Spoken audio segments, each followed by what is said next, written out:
চিকিৎসকেরা বলেন বাচ্চা যখন মাটিতে গড়াগড়ি খায় সেটা তখন তার শরীরের ইমিউনিটি গ্রো করে, ইনস্ট্যান্টিনাল নর্মাল ফ্লোরা শরীরে ঢোকে। অথচ আজকালকার বাচ্চাদের মাটিতে ছোঁয়া পেতেই দেয় না তার বাবা মায়েরা। ফলে বডি ইমিউনিটি আসবে কিভাবে? বাবা মারা বলে তুই একটা অপদার্থ, তোকে দিয়ে কিচ্ছু হবে না। কথায় কথায় অভিভাবকরা বাচ্চাদের এইভাবেই বকাবকি করে, কারণ অনেকেই ধরে নেয় ছেলেটা আসলে বুঝি সত্যি অপদার্থ।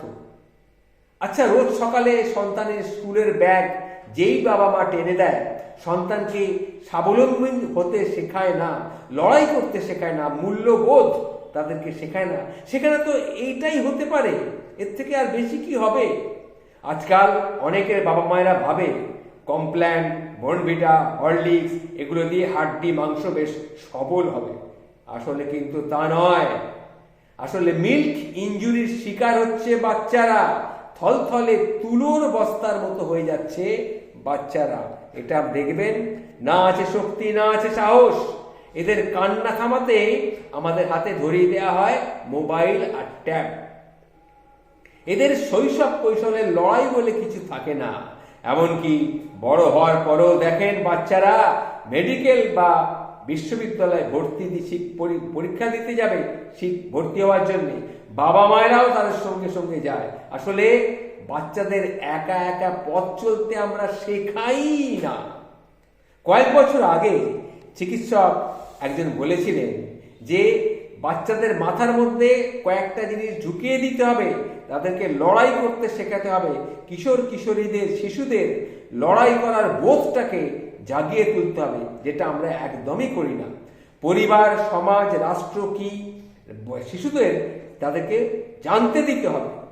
চারপাশে তাকান, উন্নয়নের জোয়ার, আকাশচুম্বী সব ভবন উঠছে, কিন্তু খেলার কোনো বন্দোবস্ত নেই। আমি দেখেছি যে এখন বিভিন্ন শহরাঞ্চলে খেলার কোনো মাঠই নেই। স্কুলগুলোতেও ঠিক একই অবস্থা। শিক্ষা যেন একটা পণ্য হয়ে উঠেছে। স্কুলে না আছে খেলার মাঠ, না আছে দৌড়াদৌড়ি করার জায়গা। নিজেদের ছায়া দেখেও এখন বাচ্চারা ভয় পায়। এই সংকট সমাধানে আমাদের বাবা মাদের কিন্তু এগিয়ে আসতে হবে।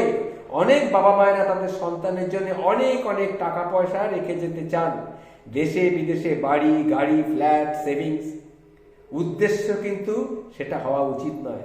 উদ্দেশ্য হওয়া উচিত ছেলে মেয়েরা যেন সঠিকভাবে বড় হতে পারে। কিন্তু আমরা করি কি, আমাদের ছেলে মেয়েরা যেন আরামে বসে বসে খেতে পারে, অসৎ উপায়ে যেন তাদেরকে না ধরে, এইটাই ভাবা। তাদের যেন একটা স্বাভাবিক খাবার দাবার বা স্বাভাবিক থাকার ব্যবস্থা করে যায়, কিন্তু এটা তাদেরকে ক্ষতি হয়। আমাদের চেষ্টা করা উচিত বাচ্চাটা যেন সঠিকভাবে মানুষ হয়ে ওঠে। এভাবেই একটা সন্তানের ভবিষ্যৎ কিন্তু নষ্ট হয়ে যাচ্ছে, তৃতীয় জেনারেশনের ক্ষতি হয়ে যাচ্ছে। কারণ আপনার কষ্টের টাকায় বাচ্চা আরাম করে যখন খাবে, তখন সে আর কষ্ট কি জিনিস জানবে না, সে কষ্ট করে আয় করতেও শিখবে না। এটা মাথায় রাখুন। তাই বলছি, আমরা শিক্ষায় মানুষ আমাদেরকে করে তুলতে হবে। আমরা প্রায় শুনি যে রিক্সাওয়ালার সন্তান বিশ্ববিদ্যালয়ে, মেডিকেল কলেজে চান্স পেয়েছে। আসলে জীবন সংগ্রামে, জীবন যুদ্ধে সে কিন্তু সফল হয়েছে। ভালো করে তাকালে দেখবেন চারিপাশে ডাক্তার, ইঞ্জিনিয়ার, আমলা, কবি টবি সবাই প্রায় মধ্যবিত্ত বা নিম্ন মধ্যবিত্ত থেকে লড়াই করে উঠে এসেছে। প্রায় দেখবেন কমপ্ল্যান, হরলিক্স, পিৎজা খাওয়া বাচ্চাদের বদলে লড়াই করে বড় হওয়া বাচ্চারাই কিন্তু আজকে এগিয়ে যাচ্ছে।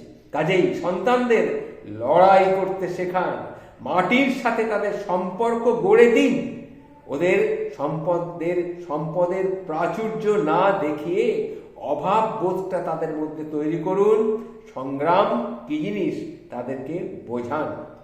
আমার বাবা শৈশব বা কৈশোরে একটা কথা সবসময় বলতেন। তিনি কি বলতেন? এই যে বাড়ি, গাড়ি, সম্পদ, এগুলো যে দেখছো, এগুলো কিন্তু কোনো সম্পদই নয়। যেগুলো দেখা যায় এগুলো কোনো সম্পদই নয়। আসল সম্পদ হচ্ছে শিক্ষা, আসল সম্পদ হচ্ছে জ্ঞান, আসল সম্পদ হচ্ছে বিবেক, বুদ্ধি, সততা, আসল সম্পদ হচ্ছে মানবিকতা। এগুলি হচ্ছে আসল সম্পদ। কাজেই সন্তানদের জন্য সম্পদ কম রাখুন, ততই ভালো। যত কম রাখবেন ততই ভালো। এর চেয়ে বরং বাচ্চাকে সময় দিয়ে সুশিক্ষিত করুন, কর্মঠ করে তুলুন, নিজের আয় দিয়ে তাদেরকে নিজেকে খেতে হবে এটা তাদেরকে বোঝান। তাহলে দেখবেন বংশসূত্রে আপনারা সুখী হবেন। আপনার সন্তানটাও লড়াই করতে শিখবে, একটা মূল্যবোধ শেখার সবচেয়ে বড় সুযোগ তাদের মধ্যে আসবে। কিন্তু বাবা মায়েরা সন্তানদের বললেই কি তারা শিখে যাবে? বললে কিন্তু শিখবে না, আপনাকেও কিছু করে দেখাতে হবে। মনে রাখবেন, সন্তানকে যতই ভালো ভালো উপদেশ আপনি দেন না কেন, তারা কিন্তু আপনাদের জীবনকেই অনুসরণ করবে। সুতরাং উপদেশ নয়, উদাহরণ দিয়ে আপনাকে এটা বোঝাতে হবে। সেটা কিভাবে করবেন? আপনাকে নিজেকে তার সামনে উদাহরণ হিসেবে দাঁড়াতে হবে। আপনি যদি অসৎ পথে আয় করেন, হারামে খান, সন্তানদের সততা শেখাবেন কি করে? আপনি যদি সহজভাবে চাকরি করেন, ঘুষ না খান, আপনার আয় যে বেতন পান সেইটিকে তা কি করে সংসারটাকে সামাল দিচ্ছেন সেটা তাদেরকে দেখান, তবেই তারা কিন্তু আপনার প্রতি শ্রদ্ধা আসবে, মূল্যবোধ তৈরি হবে, তারা শিখবে। পাশাপাশি শিশুরা দেখে কি না আপনি কি নিয়ে কথা বলছেন সেটা তারা শোনে। বাচ্চাদের সামনে স্বামী স্ত্রীর মানে বড়রা তারাও সংযত হতে শিখতে হবে, এটাও খুব জরুরি। সুতরাং কিভাবে বাচ্চাকে আপনি তৈরি করবেন সে সম্পূর্ণ আপনার ব্যাপার। সম্পদ বাচ্চার জন্য রেখে যাওয়াটা জরুরি নয়, আসল সম্পদ হচ্ছে বাচ্চাকে সঠিক জায়গায় পৌঁছানো, সঠিকভাবে তৈরি করা, সব দিক দিয়ে, মানসিক দিক দিয়ে, শারীরিক দিক দিয়ে মূল্যবোধ তাদের কাছে তৈরি করা। সুতরাং বাচ্চাকে সঠিকভাবে তৈরি করুন। আবার বলছি, যারা আজকে আমরা দেখছি বড় বড় ডাক্তার, বড় বড় ইঞ্জিনিয়ার, বড় বড় বিভিন্ন জায়গায় সংস্থায় চাকরি করছে, তারা কিন্তু বড় লোকের ছেলে খুবই কম। দেখবেন সমাজের নিম্ন মধ্যবিত্ত থেকে তারা আজ এই জায়গায় এসে পৌঁছেছে, তাদের ছেলে মেয়েরাই। তাই আমরা দেখি কোনো রিক্সাওয়ালার মেয়ে বা রিক্সা চালকের মেয়ে বা ছেলে আজ ভিডিও হয়েছে, এটা আমরা প্রায়ই দেখি, কাগজে বড় বড় করে লেখা থাকে।